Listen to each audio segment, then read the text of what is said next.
செங்கொடி அறக்க மாட்டோம், வேறு கொடி இங்கே பறக்க விட மாட்டோம். ராமலிங்கம் கீழே வந்து 1967 பொது தேர்தல் நடந்தது. அதில் 26 வரப்போதில் அந்த மாதிரி தேர்தல் வரும்போது டிஎம்கேவோட கம்யூனிஸ்ட்டும் வலதுசாரி இடதுசாரி மற்ற எதிர கட்சியெல்லாம் சேர்ந்த ஒன்றா நின்று காங்கிரஸை தோற்கடித்தாங்க. அண்ணாதுரை முதலமைச்சராக வந்துட்டார். ஊரும் நல்லா இருக்கும், ஏழைகளுக்கு நல்லா செய்வாங்கன்னு தான் நினச்சோம். அது சரியாக செய்யப்படல. அப்போ 2 படி நெல் ஒரணா காசு இதுதான் சோறுன்னு நாங்கள் வேலை செய்கிறது. ₹1 வேலை செஞ்சோம், கட்டுப்படி ஆகலன்னு சொல்லி இந்த அறுவடை நேரத்தில் ஒரு அரைப்படி சேர்த்து கொடுங்க அப்படின்னு தான் கேட்டோம். அரைப்படி நெல் சேர்த்து கொடுங்க.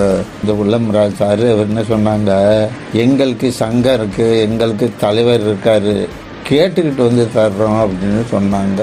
ஒரு 2-3 நாள் தெரிச்சு வந்து சொன்னார், கொடுக்க முடியாதுங்கிறாரு.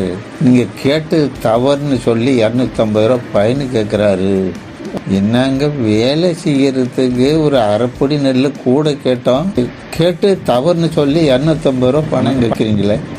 கொடுக்குற அளவுக்கு நாங்கள் சம்பாதிச்சிங்களே, ஒரு நாளைக்கு ₹1 தான் சம்பளம், எங்கள் பெண்கள் நட போனால் 8 ஆனா தான் சம்பளம், அதுங்கன்னு சொல்லிட்டோம். 2-3 நாள் தெரிச்சு வந்து சொன்னாங்க, கூலி தர்றேங்கிறாரு, செங்கொடியை இறக்கி விட்டு நெல்லுப்புற சங்க கொடியை ஏற்ற சொல்கிறாரு அப்படின்னு சொன்னாங்க.